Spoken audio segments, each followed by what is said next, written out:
সে তো আপনারা পয়সাওয়ালা লোক, তাই টাকা খাইয়ে দিয়েছিলেন। পয়সা দিয়ে সততা করার কোনো ইচ্ছে আমাদের নেই, কোনো কালেই না। তুমি এবার আসতে পারো। না না, যেতে হবে না। মেয়ের জন্মদিনে এসছে, খাওয়া দাওয়া করে যা, কিন্তু অশান্তি করো না বাবু। খাওয়া দাওয়া করে তারপরে যাবো। আপনি আমাকে অনেক বড় বড় লেকচার দিলেন তো। আপনার নামটা আমি জানি না, আপনাকে দেখে তো বিবাহিত মনে হচ্ছে। যদিও আমি অবাক হব না যদি দেখি কিছুদিন বাদে আপনি আপনার স্বামী, সংসার সমস্ত কিছু ছেড়ে ছুড়ে এই বাড়িতে চলে এসেছেন। মানে কি বলুন তো, পড়া প্রত্যেকটা মেয়ের সাথে এটা করে। আমি এইরকম প্রত্যেকটা মেয়েকেই বুঝিয়েছি, তাদেরকে পথ থেকে সরিয়েছি।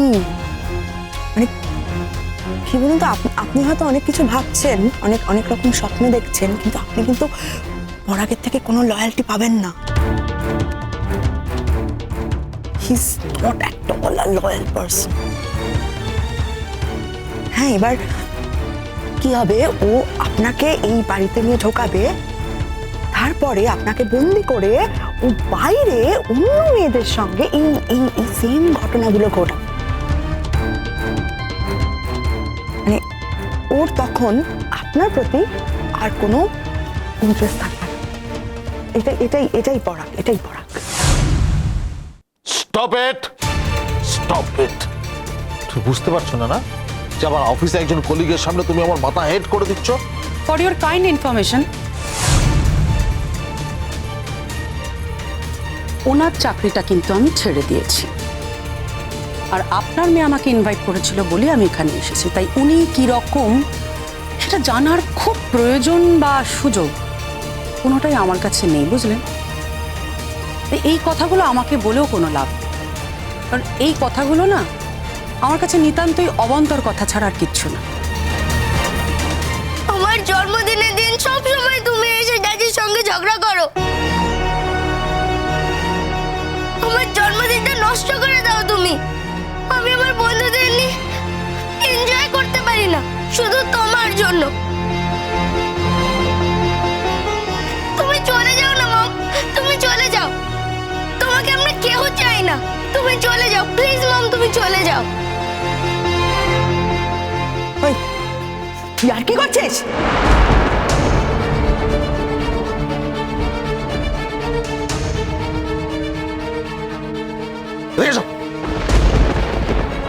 তোমার এত বড় সাহস, তুমি মেয়ের গায়ে হাত দিলে? হ্যাঁ দিলাম, দিলাম। মেয়ে যদি এরকম অসভ্যের মতন কথা বলে, তোমাদের শেখানো কথাগুলো উগরে দেয় আমার সামনে, তাহলে ওর এটা জানা উচিত যে এই ধরনের কথা বললে ওর চড় খাওয়াই উচিত।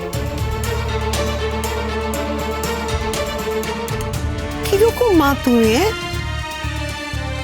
জন্মদিনের দিন মেয়ের গায়ে হাত তুললে? এরপর থেকে ওর জন্মদিনের সেলিব্রেশনটা তুমি এখানে করবে না। দরকার হলে কোনো ভালো জায়গা জোগাড় করে সেখানে করবে, আমরা সেখানেই সেলিব্রেট করতে যাব ওর বার্থডে। আপনার এটা কেন মনে হচ্ছে যে আপনারা আমার মেয়ের জন্মদিনে যদি বাইরে যান, সেই বাইরে যাওয়াটা আমি অ্যাফোর্ড করতে পারবো না, আমি যেতে পারবো না? কেন মনে হয় কি কারণ? হ্যাঁ, তুমি তো ফোন করেছো বাবা মেয়ের জীবনটাকে জ্বালিয়ে পুড়িয়ে ছাড়কার করে একেবারে শেষ করে দেবে। তা না হলে এরকম একটা গুরুত্বপূর্ণ দিনে, বাচ্চাটার জন্মদিন, তুমি ওর গায়ে হাত তুললে? তুমি কেমন মা গো, কেমন মা? সন্দেহ তোমাকে একবারে অন্ধ করে দিয়েছে, তুমি আর নিজের মধ্যেই থাকো না। বৌমা, তুমি শুধু রাগঝালি করছো, একটু ঠান্ডা হয়ে বসো না। মেয়েটার জন্মদিনে এসেছো, একটু আনন্দ করো, মেয়েটাকে একটু কাছে টেনে নাও, একটু কথা টথা বলো, তারপরে নয় খেয়ে দিয়ে যাও। এই অশান্তি করে লাভ কি হবে বলো তো মা? আমাদেরও না এই অশান্তি আর ভালো লাগছে না। জ্ঞান দিতে এসেছেন আমাকে? ভালো লাগছে দাঁড়িয়ে দাঁড়িয়ে জ্ঞান দিতে? বুঝতে পারছেন না, একটা লোক যে নাকি আমার স্বামী হয়, বসে দিনের পর দিন কতগুলো মেয়ের জীবন নিয়ে ছিনিমিনি খেলছে। আর আপনাদের এটা কেন মনে হচ্ছে বলুন তো, যে আমি তার বউ হয়ে হাত পা গুটিয়ে চুপচাপ বসে থাকবো? বুঝতে পারছেন না যে আমি যেটা করছি সেটা করাই স্বাভাবিক? আর যদি বুঝতে না পারেন তাহলে এক্ষুনি এখান থেকে বেরিয়ে যান। গেট আউট, বেরিয়ে যান। গেট আউট, বেরিয়ে যান এখান থেকে।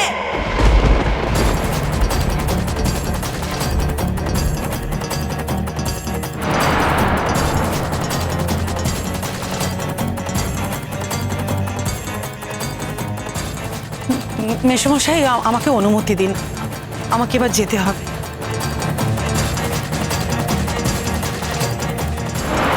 না আন্টি, তুমি কোথাও যাবে না, তুমি কোথাও যাবে না আন্টি। আচ্ছা মুনিয়া, ঠিক আছে, কাঁদে না না, এরকম করে কাঁদে।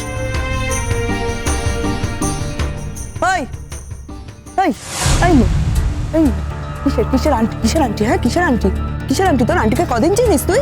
আন্টিকে কদিন চিনিস আন্টিকে? আন্টি তুমি যাবে না? মা রয়েছে না সাথে, মা রয়েছে না সাথে, আবার আন্টি কিসের? কেন বলছিস তুই আন্টি তুমি যাবে না? হ্যাঁ বেশি কথা।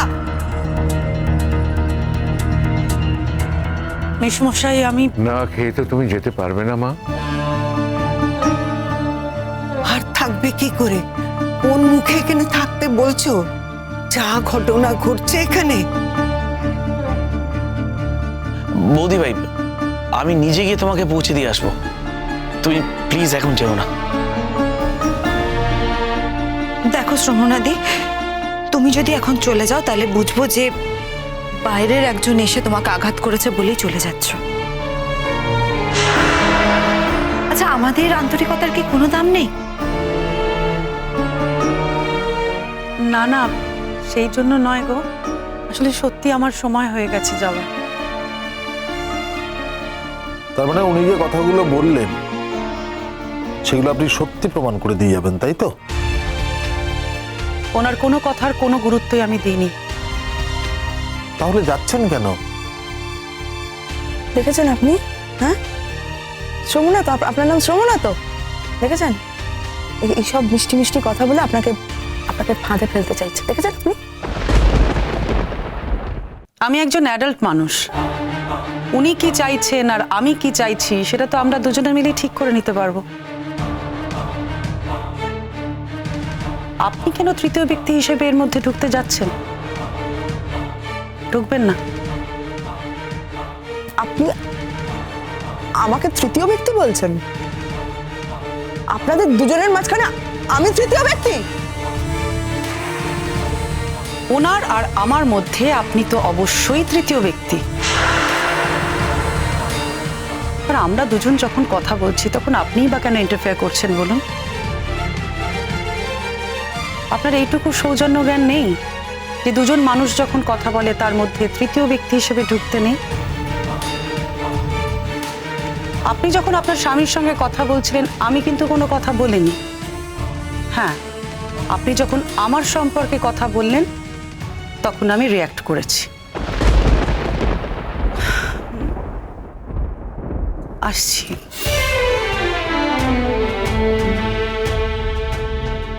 বৌদি ভাই, শুনুন, দেখুন আপনি চলে যেতেই পারেন, আপনাকে আটকানোর মতো অধিকার বা কোনো শক্তি আমার নেই। কিন্তু আপনি যদি এই মুহূর্তে চলে যান তাহলে আমার মধ্যে বদ্ধমূল ধারণা এটাই হবে যে উনি আমার সম্পর্কে যা যা বললেন আপনি অক্ষরে অক্ষরে সেগুলো বিশ্বাস করেছেন। দেখুন, আপনি যদি কালকে চাকরিতে জয়েন না করেন আমার কিন্তু এটাই মনে হবে যে উনি যা যা আমার সম্পর্কে আপনাকে বললেন আপনি সেগুলো শুনে ভয় পেয়ে চাকরিতে জয়েন করলেন না।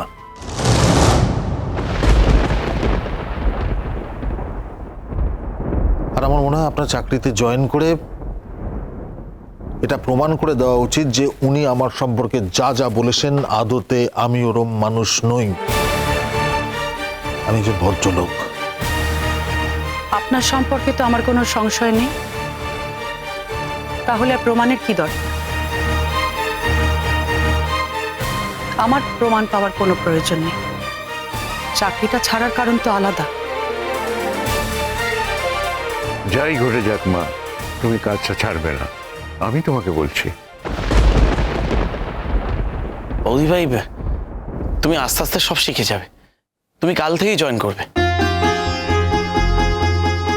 আর দাদাভাই যদি তোমার সঙ্গে কোনো মিসবিহেভ করে, তাহলে দাদাভাইয়ের হয়ে আমরা পরিবারের সবাই, আমরা তোমাকে কথা দিচ্ছি যে দাদাভাই আর কখনো এরকম করবে না। আর যদি করেও থাকে, তাহলে তো তুমি বুঝতেই পারছো দাদাভাই কেন করছে।